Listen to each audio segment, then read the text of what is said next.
마태복음 5장 9절로 12절 말씀입니다. 마태복음 5장 9절로 12절의 말씀을 합독하겠습니다. 화평하게 하는 자는 복이 있나니 그들이 하나님의 아들이라 일컬음을 받을 것이며 의를 위하여 박해를 받는 자는 복이 있나니 천국이 그들의 것임이라. 나로 말미암아 너희를 욕하고 박해하고 거짓으로 너희를 거슬러 모든 악한 말을 할 때에는 너희에게 복이 있나니 기뻐하고 즐거워하라. 하늘에서 너희의 상이 큼이라. 너희 전에 있던 선지자들도 이같이 박해하였느니라. 예수님에게서 해답을 찾아봅시다. 오늘 9번째로 팔복을 계속 나누고 있습니다. 오늘은 화평케 하는 자, 박해를 받는 자에 대해서 말씀을 전하겠습니다. 예수님은 팔복을 통해서 복 있는 자는 어떤 사람이냐, 이 사람의 마음가짐에 대해서 8가지로 우리 가운데 알려주고 있습니다. 오늘은 화평케 하는 자는 누구며 박해하는 자는 어떤 사람이며 어떤 복을 받는지를 말씀해 드리고자 하는 것입니다. 오늘 9절에 보니까 화평하게 하는 자는 복이 있나니 그들이 하나님의 아들이라 일컬음을 받을 것이며 라고 말하고 있습니다. 화평케 하는 자는 누굴까요? 피스메이커라고 영어로는 말하지요. 단순히 싸움을 말리는 수준을 넘어서서 원어적인 의미에서 살펴보면 아주 깊은 뜻이 있음을 보게 되는 것입니다. 에이레노 포이오스라고 하는 말로 쓰였는데요, 에이레네라고 하는 말은 평화, 화평, 안녕을 말하는 것이고, 포이에오라고 하는 말은 만들다, 행하다, 생산하다 라고 하는 것입니다. 그래서 두 말이 합쳐진 것인데, 가만히 앉아서 평하고 오기를 기다리는 사람이 아니라 적극적으로 달려가서, 적극적으로 다가가서, 적극적으로 그 자리에 참여해서 평화를 만들어내는 사람, 메이커를 의미한다, 그렇게 말하고 있는 것입니다. 갈등이 없는 상태를 유지하는 평화 유지긴 라고 하는 것이 아니라 능동적으로 적극적으로 참여해서 그것을 평화를 만들어내는 사람이 바로 화평케 하는 사람이다 라고 하는 것입니다. 이 화평케 하는 사람은 구약의 샬롬이라고 하는 말과 연관성이 있습니다. 그래서 신약은 헬라어로 기록되어 있지만 사상적 뿌리는 히브리어의 샬롬에 해당되어 있습니다. 이 샬롬은 단순히 전쟁의 부재가 아닙니다. 이것은 평화는 단순히 싸우지 않은 상태를 넘어서서 완전한 결핍이 없는 조화로운 관계를 의미하는 것입니다. 하나님과의 막힘이 없는, 하나님과 하나된 평화로운 상태, 그리고 사람과 사람 간의 모든 벽이 넘어서서, 감정을 뛰어넘어서 서로 손을 잡고 축복해 주고 서로 사랑하고 용서하고 그곳에 하나님의 평강이 많은 상태를 말하는 것입니다.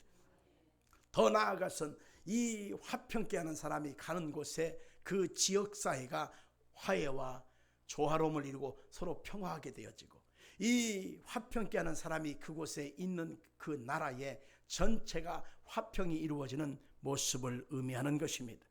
그러면 예수님은 왜 화평케 하는 자에게 하나님의 아들이라 라고 하는 칭호를 허락하셨을까요?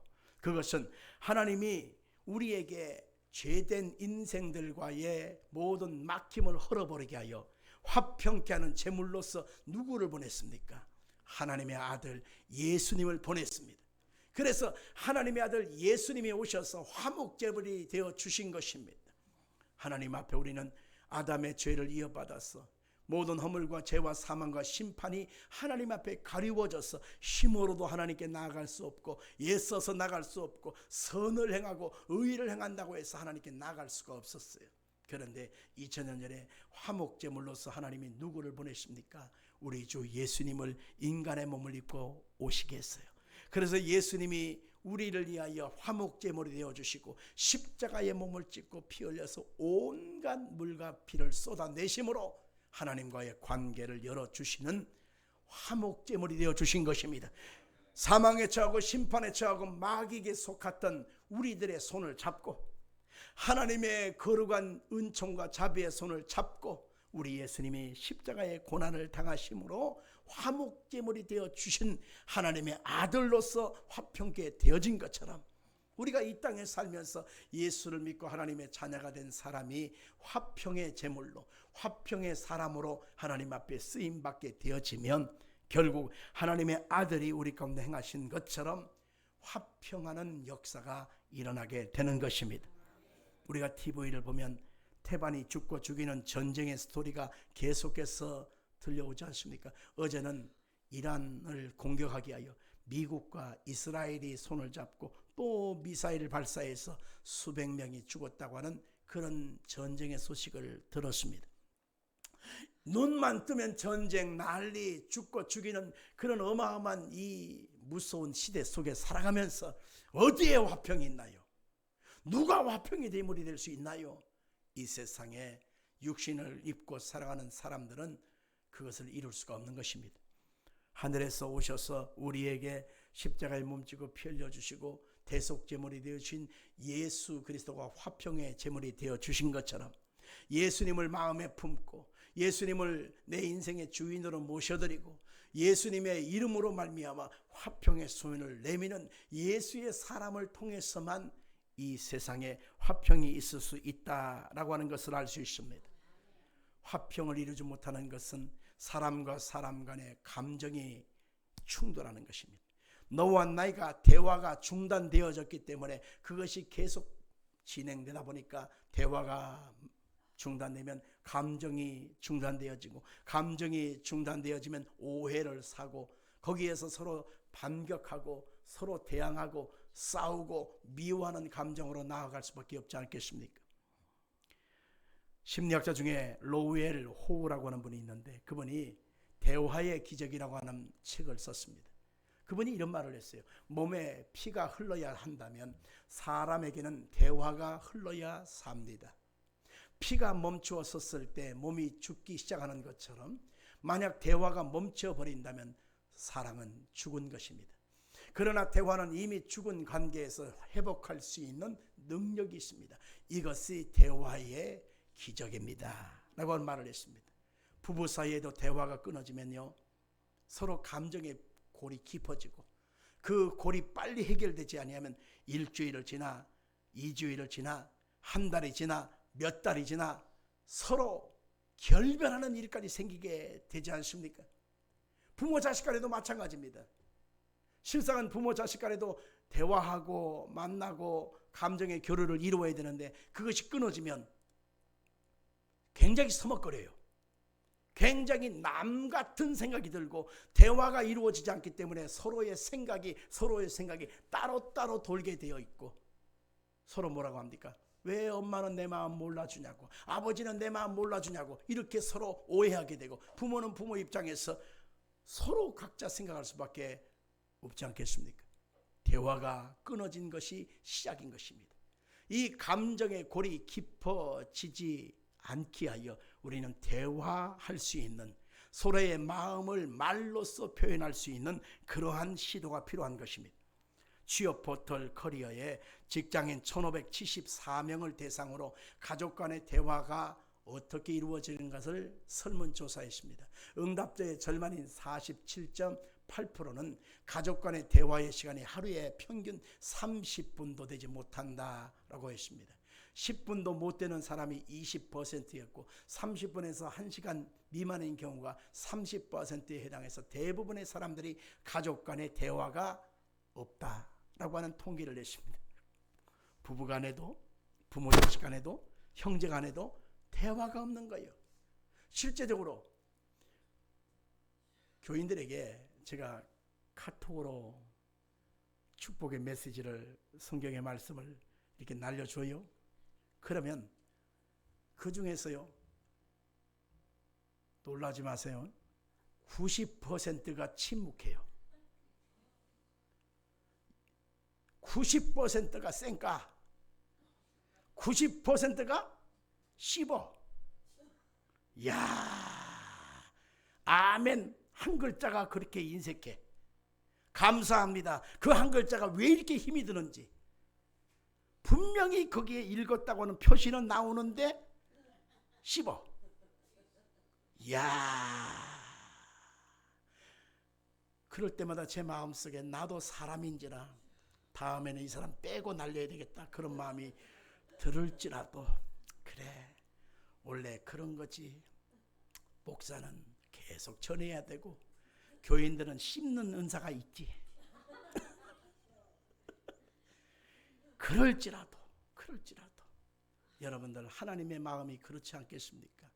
하나님이 세상을 이처럼 사랑하사 독생자 예수님을 주셔서 우리를 사랑한다고 말씀하시고 하나님의 성령을 보내서 계속해서 내가 너를 사랑한단다 두드리고 계시건만 우리는 끊임없이 하나님과의 관계 속에 대화를 끊임없이 침묵으로 일관하면서 하나님은 하나님대로 사시고 나는 나대로 살겠습니다 라고 하는 이 고집을 고수하고 살아가기 때문에 우리의 삶의 변화가 없는 것입니다. CEO인 김기태 대표이사는 이런 말을 했어요. 가족 간의 대화 단절은 더 많은 감정을 쌓이게 할 수 있어서 가족 내 갈등을 일으키는 요인이 될 수 있다라고 말을 했습니다. 가족 간에 행복해지는 비결은 돈을 많이 가져와야 된다고는 결과적인 열매만 자꾸 얘기하실 것이 아니라 행복은 멀리 있지 않아요. 대화의 시작입니다. 밥 먹었니? 잘 잤니? 별거 없니? 사랑한다. 내가 너를 얼마나 위해서 기도하고 있는지 아니? 너를 축복한다. 간단한 대화. 어머니 아프셨어요? 식사하셨어요? 몸은 좀 어떠세요? 일하는 거 좀 어떠세요? 컨디션 어떠세요? 물어봐 주는 거예요. 내가 막 천만금을 벌어서 갖다 주는 것만이 나의 의무를 다하는 것이 아니라 간단한 대화, 그 한마디가 결국 행복의 시작이라는 것입니다. 그런 의미에서 한번 해볼까요? 옆에 있는 사람 향하여 손을 잡고 하나님이 당신을 무척 사랑하신답니다. 자, 시작. 오케이. 자, 그냥 고개만 숙이지 말고 사랑의 온도를 좀 담아서, 사랑의 온도를 담아서 마음을 좀 실어서 손을 꽉 쥐어주면서 하나님이 당신을 무척 사랑하신답니다. 자, 얼렁하시라니까. 같이 합시다. 이것이 천국이다. 박수 한번 치면서 시작. 이것이 천국이다. 아멘. 천국은 멀리 있지 않아요. 천국은 저 먼 곳에서 오지 않아요. 내가 먼저 화평케 하는 손을 내미는 그것을 통해서 우리가 거기에 천국을 이루어가게 되는 것입니다. 하나님이 우리를 대화하기 위하여 하나님의 아들을 보내심으로 우리를 향하여 사랑한다고 말해 주셨습니다. 이사야 1장 18절의 말씀을 같이 볼까요? 여호와께서 말씀하시되 보라 우리가 서로 변론하자. 너희의 죄가 주홍 같을지라도 눈과 같이 헤어질 것이요 진홍같이 붉을지라도 양털같이 희게 되리라. 우리는 감정이 쌓이고 서로의 의견 차이가 세이면 고립해서 안 봐. 나 그 사람 상종 안 해. 꼴도 보기 싫어. 우리는 고개를 돌립니다.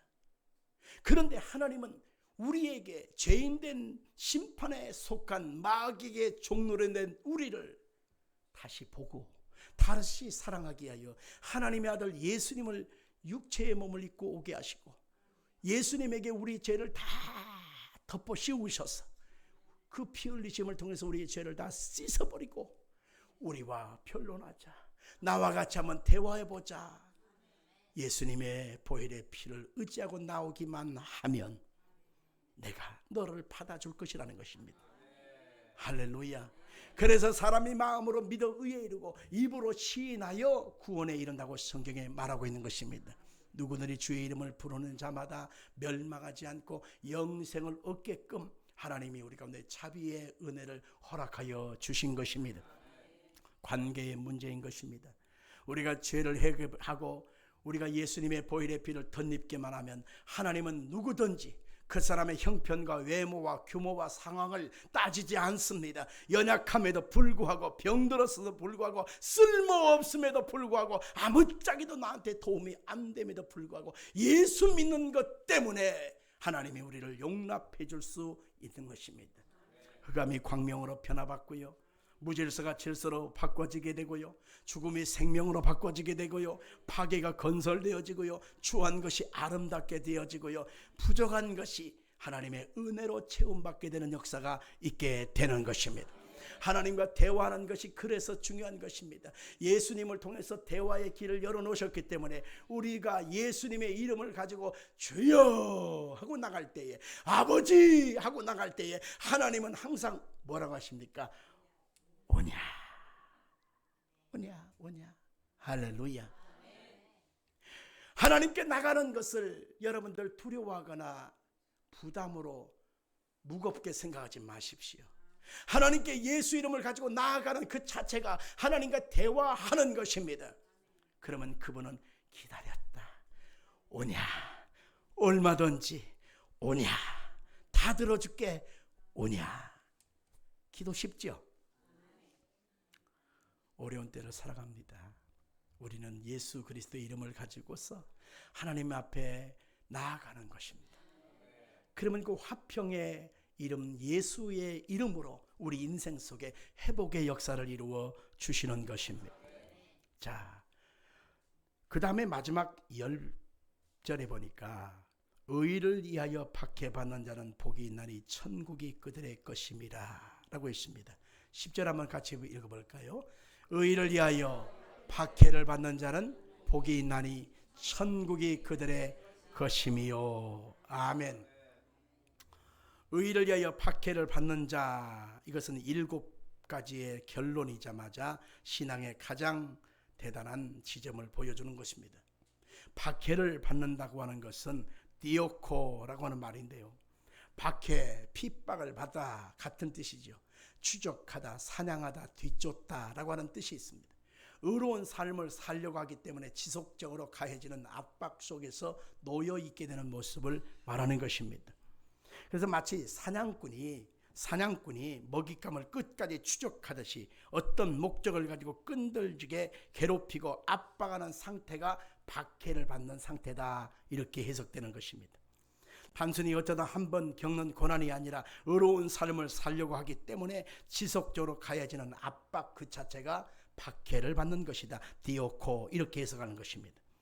의를 위하여라고 하는 것은 헤네켄 디카이오스네스라고 하는 말인데, 디카이오스네라고 일반적으로 표현합니다. 단순히 법을 지키는 도덕성을 넘어서 하나님과의 올바른 관계를 유지하기 위하여 의를 위하여 핍박을 받는다는 것입니다. 이것은 세상과의 마찰이요, 이웃과의 마찰이요, 그것을 이해하지 못한 사람들과의 끊임없는 이해 차이로 오는 마찰을 얘기하는 것입니다. 하나님의 뜻을 일치하려고 하는 태도 때문에 사냥의 표적이 되어서 끊임없이 괴롭힘을 당하는 상태를 의미하는 것입니다. 천국이 그들의 것입니다 라고 하는 것은 우리 주님께서 8가지 팔복을 얘기할 때 제일 첫 번째가 뭐예요? 심령이 가난한 자는 복이 있나니 천국이 저희 것이며, 근데 마지막 8번째도 똑같이 천국으로 끝났습니다. 의를 위하여 박해받는 자는 복이 있나니 천국이 저희 것입니다. 그래서 첫 번째와 마지막 8번째를 천국이라고 끝나는 것은 뭐냐면 팔복 전체가 천국 시민의 삶이다. 다시 말하면 하나님의 백성들에게는 이 천국의 삶을 누려야 하는 것입니다. 천국의 복을 우리의 삶의 현실 속에 누리고 살아야 한다라고 하는 것입니다. 결국 천국이 그들의 것임이라고 하는 이 말 속에서 샌드위치 구조를 이루고 있습니다. 그래서 처음과 나중이 똑같음으로 말미암아 하나님의 나라는 뭐냐? 천국이다 라고 하는 것입니다. 이 천국에 대한 구조, 이 천국에 대한 나라는요, 마태복음 13장으로 가면은 씨 뿌리는 비유부터 시작해서 7가지의 비유가 나오잖아요. 그래서 7가지의 비유가 하늘같이 천국, 하늘나라의 비유에 해당하는 거거든요. 우리가 죽어서만 가는 하나님의 나라, 천국이 아니라는 거예요. 당연히 예수 믿으니까, 죄사함 받았으니까 이 세상에서 생명이 끝나면 천국으로 가는 것이 맞아요. 그러나 그것만이 아니라 이 땅에 살면서 하나님의 천국이 이루어지게 하기 위하여, 하늘에서 하나님의 뜻을 이루는 것처럼 땅에서도 이루어지게 하기 위하여 오늘 우리는 천국의 삶을 누려야 하는 것이지요. 그래서 이 팔복에서 천국은 이런 것이다 말하면서 마태복음 13장에 가면 천국을 이루기 위하여 너희들이 어떻게 해야 될 것인가에 대해서 구체적으로 7가지를 얘기하는데, 제가 다음 설교의 주제가 바로 뭐냐, 마태복음 13장으로 건너뛰어서 하늘에서 뜻을 이루신 하나님의 천국, 약속하신 천국이 내 인생, 내 가정, 내 삶의 현실 속에서 이루어지게 하기 위하여 우리는 어떤 태도를 취해야 될 것인가, 그것을 다음번에 말씀해 드리고자 하는 것입니다. 일반적으로 것이다 라고 하는 가능성에 대한 미래적인 얘기만 얘기하는 것이 아닙니다. 이것은 것입니다 라고 하는 말로, 프리센트라고 하는 말로 써서 현재 완료형으로 기록하고 있다는 것입니다. 박해를 받는 그 고통스러운 현장 속에서 하나님의 통치가 강력하게 이루어지고 있다는 것입니다. 아멘 할까요? 자, 예수를 믿다가 믿음으로 삽니다. 말씀으로 삽니다. 이 말씀으로 살고 믿음으로 사는 것 때문에 누군가에게 오해를 사거나, 누군가에게 욕을 먹거나, 누군가에게 어떤 그 마음의 심적 고통을 당하거나, 육체적인 물리적인 아픔을 당하거나, 고통을 당하거나, 손해를 본다면, 다시 말하면 그 사람은 천국을 이미 누리고 있다는 것입니다. 다시 말하면 나는 하나님 앞에서 믿음으로 사는 사람, 말씀으로 사는 사람이라고 하는 확증적인 증거라고 하는 것입니다. 하나님의 뜻을 끈질기게 추구하기 때문에 세상으로부터 사냥개에게 쫓기듯 몰리는 사람들로서 우리는 살 수밖에 없지요. 그러나 그 사람들은 이미 하늘나라를 이미 심령 속에, 내 인생 속에 누리고 있다는 것입니다. 그래서 이 사람들은 곧 하나님의 자녀이기 때문에 하나님 앞에서 기뻐하고 즐거워하라는 것입니다. 내가 주님의 은혜와 주님의 약속 속에 있기 때문에, 주님의 임재하심이 나한테 있기 때문에, 이래봬도 나는 핍박을 받고 있는 거 보니까, 박해를 받고 있는 거 보니까 나는 주님의 사람이 맞구나, 나는 주님의 은혜 속에 있는 사람이 맞구나, 나는 주님 앞에 믿음 생활 바로 가고 있는 것이 맞구나 라고 하는 것에 대한 증명이 이루어지는 것입니다. 의라고 하는 것은 이 세상에 그 누구에게도 없습니다. 누가 의인입니까? 털어서 먼지 않는 사람 한 사람 없어요. 그래서 성경은 의인은 없나니 한 사람도 없다 그랬습니다. 오직 우리의 의인은 예수를 믿는 그 믿음을 통해서 의롭게 여겨줌을 받은 것 때문에 의로운 것이지, 내 스스로의 선행과 애씀과 노력을 통해서는 의가 될 수가 없습니다. 우리 주 예수의 보혈의 피로 씻어서 하나님의 자녀가 되어지고 거듭난 사람이 되어지고 주님께서 의로운 하나님의 자녀라고 인정받았기 때문에 우리가 의로운 거란 말이에요. 이렇게 우리가 의를 나타낼 수 있는 것은 예수 그리스도의 십자가의 은혜밖에 없기 때문에, 예수를 품고 살아가는 우리들은 끊임없이 삶의 지향성, 방향성은 날마다 예수님 안에서, 예수님이 가셨던 것처럼, 예수님이 말하셨던 것처럼, 예수님이 행하셨던 것처럼 우리가 의를 위하여 핍박을 받는 순간이 올지라도 두려워하거나 이상한 일 여기지 말고 기뻐하고 즐거워함이라. 그 뒤에 뭐가 있어요? 하늘에 뭐가 있어요? 상이 큼이라고 말하고 있습니다. 오늘 보면 11절 말씀, 자 같이 읽어봅시다. 11절 시작. 나로 말미암아 너희를 욕하고 박해하고 거짓으로 너희를 거슬러 모든 악한 말을 할 때는 너희에게 복이 있나니 천국이 저희 것임이라고 말하고 있습니다. 데살로니가 후서 2장 16절에 보니까 우리 하나님 앞에 그때 어떻게 해야 된다고 말하고 있냐고요? 시작. 우리 주 예수 그리스도와 우리를 사랑하시고 영원한 위로와 좋은 소망을 은혜로 주신 하나님 우리 아버지께서 라고 말하고 있습니다. 한없는 사랑과 위로와 좋은 소망을 우리 가운데 은혜로 주신다는 것입니다. 믿어주면 아멘 합시다.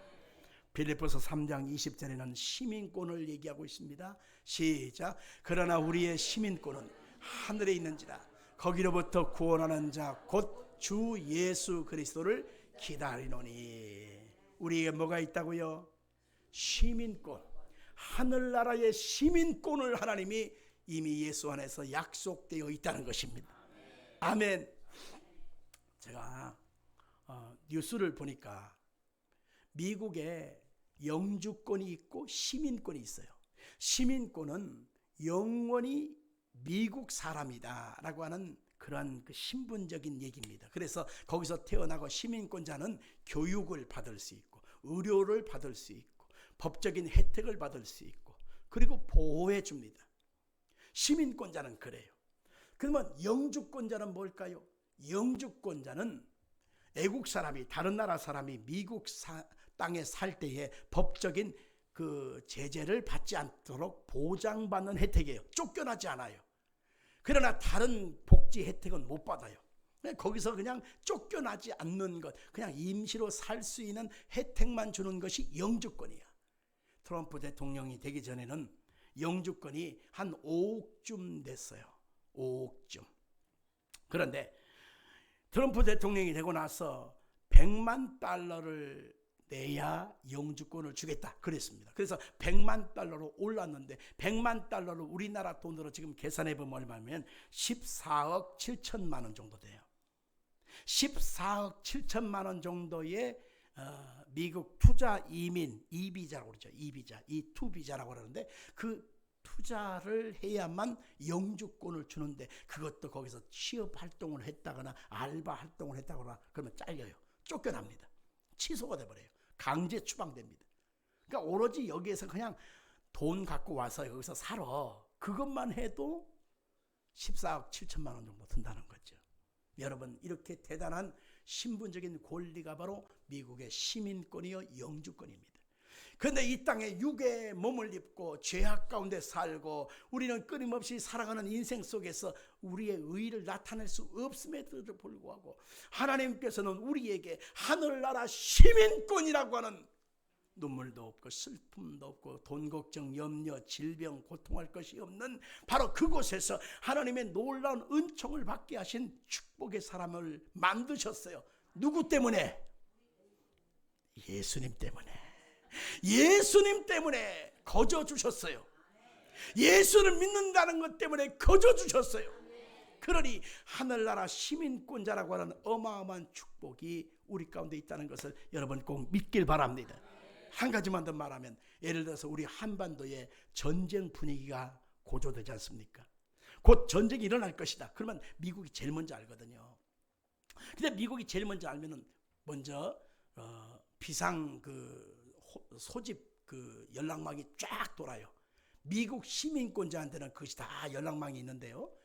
지금 가장 가까운 미국으로 향할 수 있는, 가장 가까운 일본 오키나와로 향할 수 있는, 괌으로 향할 수 있는 비행기가 어느 공항에 준비되어 있으니 몇 시까지 간단한 차림을 해서 얼른 거기로 와서 비행기를 타시오. 딱 소집 문자가 뜹니다. 우리 성남 같은 경우는 이 성남공항으로 뜹니다.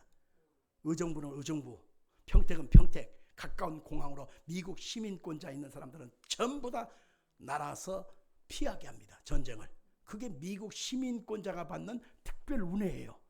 근데 우리는 뭐 전쟁이 날 건지 뭘 건지 뭐 나면 가는 거고 뭐 살면 사는 거고 뭐 우리는 그런 의미를 갖고 있지만 미국 시민권자는 그런 특별 혜택이 있다는 것입니다. 그러니 하나님 앞에서 우리 바울 사도를 통해서 너희가 예수 그리스도 안에서 시민권자가 되었다. 하늘의 백성이 되었다. 그것을 말하면서 우리가 어떤 존재가 됐다는 사실을 강조하고 있다는 것입니다. 여러분과 저는 예수 그리스도 안에서 하늘의 시민권자 된 것에 감사하십시오. 그러면 우리의 삶은 예수 그리스도의 의를 마음에 품고 예수님 때문에 당하는 속상할 일, 예수님 때문에 당하는 약간의 손해, 예수님 때문에 당하는 약간의 불편함들, 예수님 때문에 당하는 여러 가지 심적 괴로움들이 왔을 때에 원망하고 불평할 일이 아니라 기뻐하고 감사하라. 하늘에서 너희의 상이 큼이라. 그렇게 말하고 있습니다.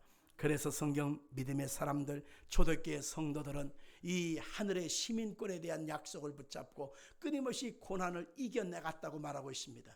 히브리서 11장 35절 이하를 같이 보겠습니다. 여자들은 자기의 죽은 자들을 부활로 받아 드리기도 하며 또 어떤 이들은 더 좋은 부활을 얻고자 하여 심한 고문을 받되 구차히 풀려나기를 원하지 아니하였으며 또 어떤 이들은 조롱과 채찍질 뿐만 아니라 결박과 옥에 갇히는 시련도 받았으며 돌로 치는 것과 톱으로 켜는 것과 시험과 칼로 죽임을 당하고 양과 염소의 가죽을 입고 유리하여 궁핍과 환난과 학대를 받았으니 이런 사람은 세상이 감당하지 못하느니라. 그들이 광야와 산과 동굴과 토굴에 유리하였느니라.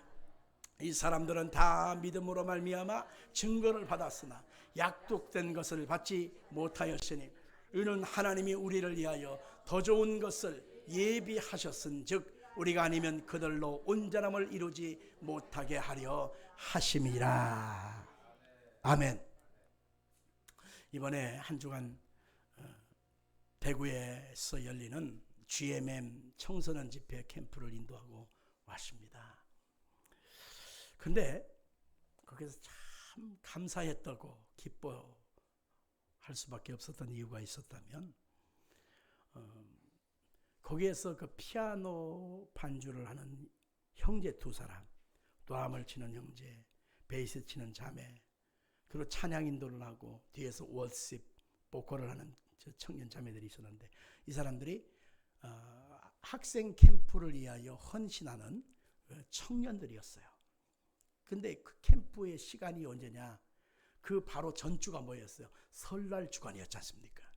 설날 토요일 주일부터 시작해서 쭉 한 주간 쉬었잖아요.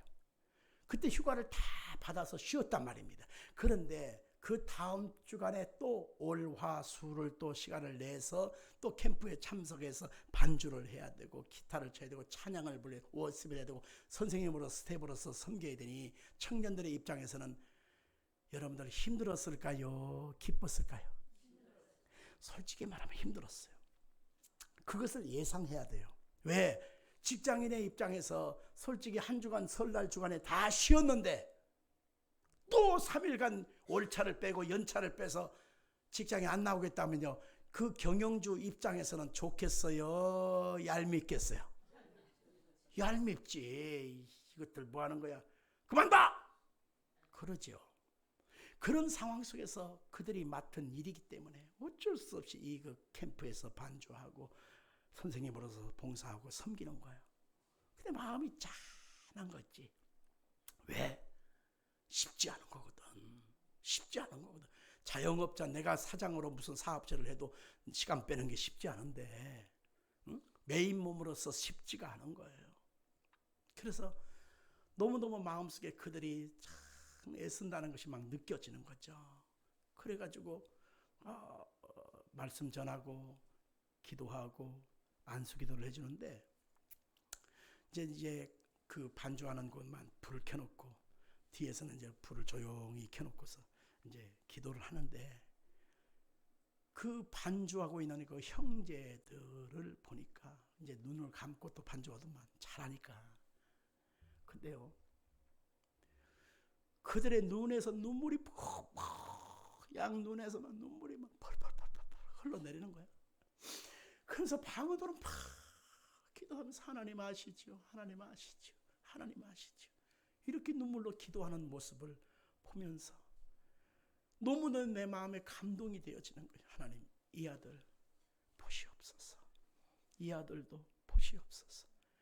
반주하는 이 자매도 보시옵소서. 드럼을 치는 형제도 보시옵소서. 하늘의 위로와 하나님의 은총을 이 아들들에게 부어 주옵소서. 너무너무 간절하게 그들을 축복해 줄 수밖에 없었습니다. 물론 하나님이 다 들으셨으리라 믿어요. 그러나 이 상황을 우리는 우리의 현실 속에서 똑같이 느낄 때가 많습니다. 이런 상황을 접할 때가 많습니다. 그때마다 우리는 의아해하거나 왜 나한테 이런 일이 닥치는가 탄식할 것이 아니라 내가 주님 앞에 마음을 정한 때 주님의 은혜도 입지만 핍박도 당연히 당하는 것이구나. 박해를 당하는 것이구나. 그것을 이상한 일 여기는 것으로 우리는 넘길 것이 아니라 당연히 오는 과정인 것을 알아야 합니다. 그 사람 속에 하나님의 놀라운 위로와 긍휼이 있다는 것을 믿길 바랍니다. 아멘 할까요? 디모데후서 3장 12절에 보니까 이런 표현이 있습니다. 같이 읽어볼까요? 무릇 그리스도 예수 안에서 경건하게 살고자 하는 자는 박해를 받으리라. 한 번 더 읽읍시다. 무릇 그리스도 예수 안에서 경건하게 살고자 하는 자는 박해를 받으리라. 아멘 할까요? 마태복음 24장 3절 이하에는 마지막 때를 살아가는 성도들에게 이러한 박해가 있다, 그렇게 말하고 있습니다. 우리 한번 읽어봅시다. 자, 마태복음 24장 3절 이하 시작. 예수께서 감람산에 앉으셨을 때에 제자들이 조용히 와서 어느 때에 이런 일이 있겠사오며 또 주의 임하심과 세상 끝에는 무슨 징조가 있사오리까? 예수께서 대답하여 이르시되 너희가 사람의 미혹을 받지 않도록 주의하라. 많은 사람이 내 이름으로 와서 이르되 나는 그리스도라 하여 많은 사람을 미혹하리라. 난리 소문을 듣겠구나. 너희는 삼가 두려워하지 말라. 이런 일이 있어야 하되 아직 끝은 아니니라. 민족이 민족을, 나라가 나라를 대적하여 일어나겠고 곳곳에 기근과 지진이 있으리니 이 모든 것은 재난의 시작이라. 그때 사람이 너희를 환난에 넘겨 주겠으며 너희를 죽이리니 너희가 내 이름 때문에 모든 민족에게 미움을 받으리라. 그때 많은 사람이 실종하게 되어 서로 잡아주고 서로 미워하겠으며 거짓 선지자가 많이 일어나 많은 사람을 미혹하겠으며 불법이 성함으로 많은 사람의 사랑이 식어지리라. 그러나 끝까지 견디는 자는 구원을 얻으리라. 천국 복음이 모든 민족에게 증언되게 하여 온 세상에 전파되리니 그때야 끝이 오리라. 아멘. 이 말씀을 잠깐 언급하고 말씀을 마치겠습니다. 어제 뉴스에 여러분들 보셨겠지만 미국과 이스라엘이 연합을 해서 이란이라고 하는 나라를 미사일을 발사해서 침공해서 수백 명이 죽었다. 뉴스를 보셨을 것입니다. 아니 우리나라도 아니고 저 멀리 천리만리 떨어진 저쪽에서 전쟁 난 것이 우리한테 무슨 의미가 있어? 의미가 없는 게 아닙니다. 어마어마한 의미가 있습니다. 좀 잠깐만 들어주시길 바라요. 자, 이란이라고 하는 나라는 미국, 그 다음에 베네수엘라 세 번째 나라, 특별히 석유가 나는 나라입니다. 석유 매장량이 많은 나라예요. 세 번째. 그런데 우리나라가 쓰는 석유, 일본이 쓰는 석유, 중국이 쓰는 석유의 85%가 어디서 오느냐? 이란산입니다. 이란산. 이란에서 오는 거예요. 그러니까 우리나라가 지금 모든 산업이 석유로 구성되어 있는데 거기서 석유를 못 가져오게 되면 전쟁 발발 때문에 여러분 지금 휘발유가 1,700원대인데 2,000원, 2,400원대, 500원대로 올라가면요 어마어마하게 올라가는 거거든. 그러면 모든 물가가 다 올라가는 거예요. 그러니까 모든 산업이 수입 물가가 많아지면 여러분 그것을 만들어서 수출을 해봤자 이득이 있어요, 없어요? 불균형이 되고 깨지가 많은 것입니다. 그러다 보니까 실상은 이 전쟁 발발이 우리한테 아주 일파만파 밀접하게 영향력을 미치게 돼요. 회사가 안 돌면 직원을 자르고, 회사가 안 돌면 새로운 신입사원을 뽑지 않고, 회사원들이 여기서 저기서 어렵다 그러면 주머니가 열리지 않아요. 닫혀요. 알다시피 돈이 있어야 밥을 사 먹고, 돈이 있어야 옷도 사 입고, 돈이 있어야 뭐 어디 가서 좀 뭐 좀 살 거 아닙니까? 그런데 돈이 없어요. 빨리 끝내야지. 이게 길어지면 어마어마한 파급 효과가 일어나요. 아무리 증시 6천까지 올라가 보고 뭐 어쩌고 저쩌고 해도 거기서 그냥 브레이크가 걸려버리면 난리가 나는 거예요. 그 다음에 이란의 호르무즈 해협이라고 해서 그 이란 땅을 관통해가지고 그 배들이 유럽으로 가고 그쪽에서 오는 배들이 밑으로 내려와서 쉽게 올 수 있는데 거기를 막아버리거나 전쟁을 통해서 파괴가 되어버리면 거기가 막히게 돼요. 다닐 수가 없어요. 그러면 배들이 어디냐? 아프리카 희망봉 케냐를 돌아서 삥 돌아서 올라가고 돌아서 내려와야 돼. 그러면 한 달 이상의 시간이 더 지나간다는 거예요. 그러면 당연히 무역 수지가 올라갈 수밖에 없지 않겠어요. 그러겠죠? 근데 이것은 경제적인 상황이지만 이것은 성경적인 상황을 이루려 하기 위함인 거예요. 같이 합시다. 성경의 예언을 이루어가는 과정이다. 우리는 예수를 믿고 성경을 알기 때문에 그런 관점에서 알아야 돼요. 여러분들 이 말씀을 잘 들어놓으면 누군가에게 얘기할 때 유식한 얘기를 할 수 있는 거예요. 자, 성경에 보니까 처처에 기근과 지진과 난리와 난리의 소문을 듣겠고 나라가 민족이 민족을 서로 대적하여 일어나겠고 이렇게 말씀하고 있습니다. 그러니 처처의 기근과 끊임없는 전쟁의 소리가 계속되고 있다는 것을 보면서 우리가 여기서 힌트를 얻어야 돼. 예수 재림하실 때에 이런 징조가 있겠다라고 하는 말을 우리는 성경에서 확인하는 것입니다. 아멘 할까요? 지금도 아프리카의 내전 상황은 끊임없이 반복하고 있죠. 파키스탄과 인도는 끊임없이 내전하고 있죠. 중국은 대만을 친다고 하죠. 북한은 끊임없이 남한을 형제, 같은 민족, 동족이라고 하는 단어를 다 삭제해버리고 적대국으로 대한민국을 지금 말하고 있습니다. 이런 상황에서 우리는 항상 긴장하지 않을 수밖에 없죠. 그런데 이란과 미국과 이스라엘이 지금 전면 전쟁에 붙었다는 것은 어떤 의미를 가져오느냐? 성경의 예언이 점점 이루어가는 과정이 있어요. 사람들은 평화를 좋아하지 전쟁을 좋아할 수는 없어요. 그래서 평화를 추구하지만 누가 평화를 줄 거예요?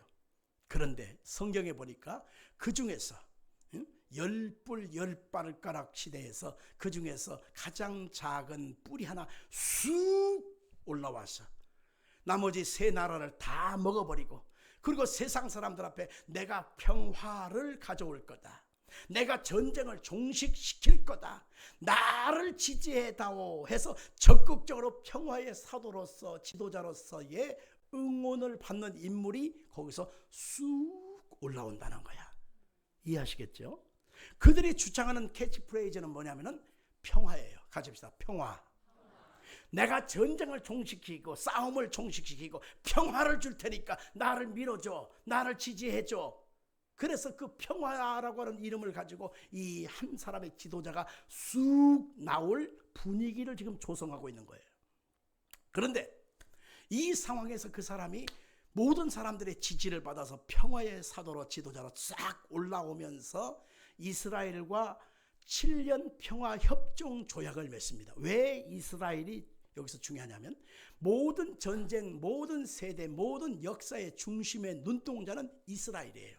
그래서 이스라엘을 미국이 지지하면서 이스라엘을 중심으로 모든 세계가 펼쳐지고 있는 거거든.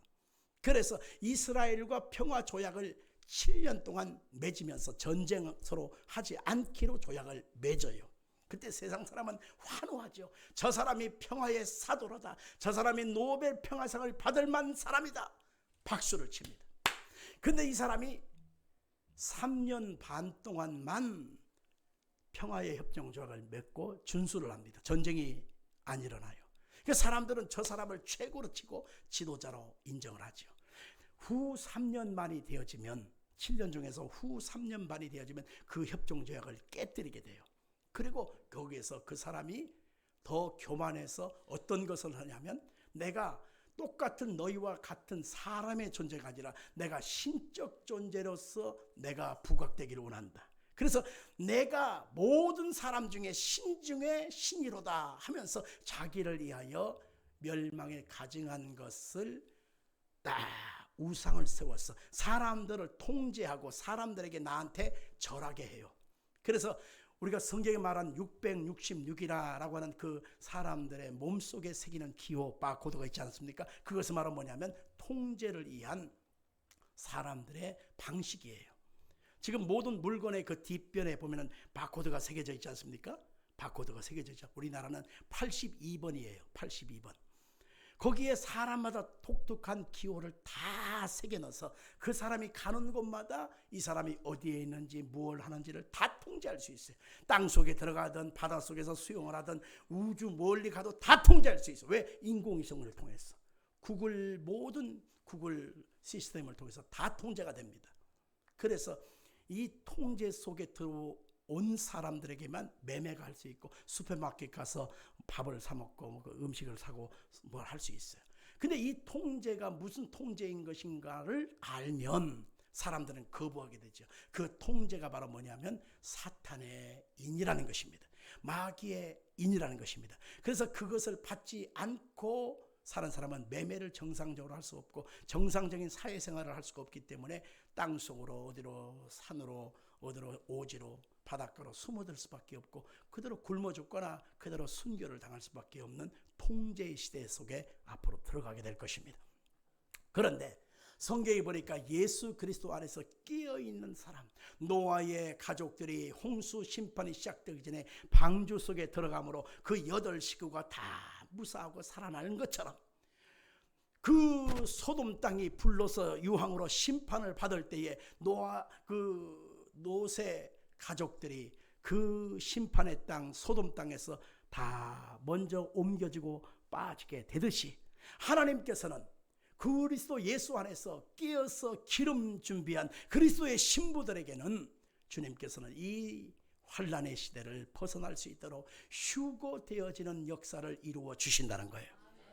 그 휴거의 때는 우리가 알 수 없어요. 그러나 성경에 보니까 어느 때에 말겠습니까? 라고 말할 때에 사도행전 1장 5절 6절 7절 사이를 이렇게 말합니다. 이것은 너희의 알 바 아니요 너희에게 오직 성령이 임하시기를 간구하라는 것입니다. 오직 너희에게 성령이 임하시면 너희가 권능받고 예루살렘 온 유대와 사마리아와 땅끝까지 내 증인이 되리라. 우리가 지금 해야 될 일은 예수께서 오늘 오실지 내일 오실지 그 다음날 오실지 한 달 뒤에 오실지 그거 날짜를 알라고 하지 말라는 거예요. 중요한 것은 내가 오늘 이 순간에 어떻게 삶을 살아야 될 것인가. 그런 주님의 오실 재림의 때가 되어지면 영적인 흐름, 정치적인 흐름, 모든 경제적인 흐름, 나라와 민족들 속에서 나타나는 예언의 현상들이 다 이루어져 가는 것입니다. 그래서 오늘 여러분과 제가 여기서 해야 될 일은 과연 내가 무엇일까? 성령 안에서 끼어있는 것입니다. 하나님의 말씀으로 사는 것입니다. 예수 오신다고는 그 약속을 붙잡고 오늘도 내가 내 인생, 가정, 삶의 현장에서 복음의 증인으로서 마지막 구원의 열매 맺게 하여 누군가에게 복음을 전하는 이 복음 전함의 사명을 우리는 감당해야 되는 바로 그것이 우리의 사명인 것입니다. 할렐루야.